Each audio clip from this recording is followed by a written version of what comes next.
Aujourd'hui, l'évangile de Jésus qui rencontre l'aveugle de Bartimée. Il faut écouter, il faut l'entendre, il faut savourer le récit que Saint Marc en fait. Ils arrivent à Jéricho. Et comme ils sortaient de Jéricho avec ses disciples et une assez grande foule, Bartimée, aveugle, fils de Timée, était sur le bord du chemin, en train de mendier. Apprenant que c'était Jésus de Nazareth qui passait, il se mit à crier « Jésus, fils de David, aie pitié de moi ». Et les gens lui disaient, le rabrouaient pour qu'il se taise, mais lui de plus belle criait « Jésus, fils de David, prends-moi en pitié ». Alors Jésus leur dit, appelez-le. On appelle l'aveugle, on lui dit confiance, lève-toi, le maître t'appelle. Et rejetant son manteau, il se leva d'un bond et se vint à Jésus en courant. Et Jésus lui dit, que veux-tu que je fasse pour toi? Rabouni, fais que je vois. Et Jésus lui dit, va, ta foi t'a sauvé. Aussitôt, il retrouve la vue et suivait Jésus sur le chemin. Fascinant, hein? Séduisant, ce Jésus, son attrait. Comment les gens pouvaient... Et avec Jéricho, là, c'est presque un sommet, là. Et écoutez, d'abord, Jésus Jésus se rendait à Jérusalem pour son procès là, des derniers temps. Ses jours étaient comptés. Il n'avait pas besoin de passer par Jéricho. Il a fait le détour. Et à Jéricho, il n'a rien fait d'autre que la rencontre avec cet évêque. Quel détour! Quelle manière pour Jésus de vouloir rejoindre un de vos enfants, un malade, un prisonnier, quelqu'un dans la maladie mentale, peu importe, les détours que le Seigneur nous fait.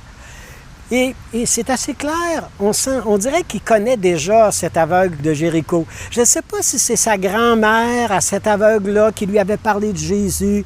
Je ne sais pas si c'était un de ses fils qui lui avait dit « Oh, il faudrait que tu rencontres Jésus. » Et si tu rencontrais cet homme-là, la façon dont il va te regarder dans les yeux, je pense que tu vas commencer à comprendre, je pense que tu vas commencer à voir.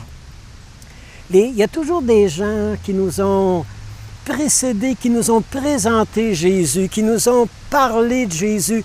On a vu Jésus, on a vu l'amour, on a vu la tendresse, on a vu le pardon à travers leurs yeux, en étant pris dans leurs bras, avec l'écoute qu'ils nous ont offert.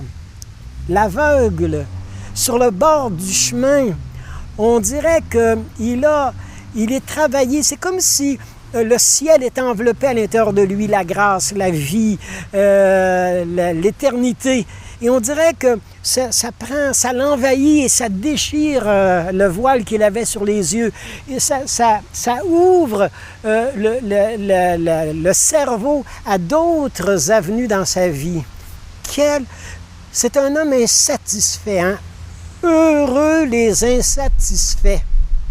Heureux ceux qui n'ont pas encore tout à fait, qui ne sont pas comblés par les richesses, par leur travail, par leur amour, et qui laissent toujours une sorte de vide, un espace, un creux dans l'estomac, dans le ventre, dans le cœur. Cet homme, Bartimée, il était vraiment de cet homme-là.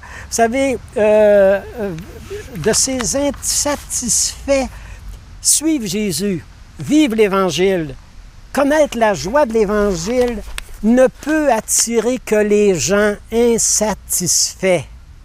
Ceux qui aiment trop, et j'espère que vous êtes aussi de ceux-là, il y en a des gens qui aiment trop pour pouvoir se contenter de quelque chose d'ordinaire, de passager dans leur vie. Non, non, non, non. On est fait pour l'infini, on est fait pour l'éternel, on est fait pour l'absolu, on est fait pour la lumière, on est fait pour Dieu.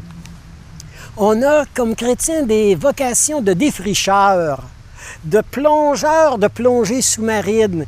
On est des gens aventuriers.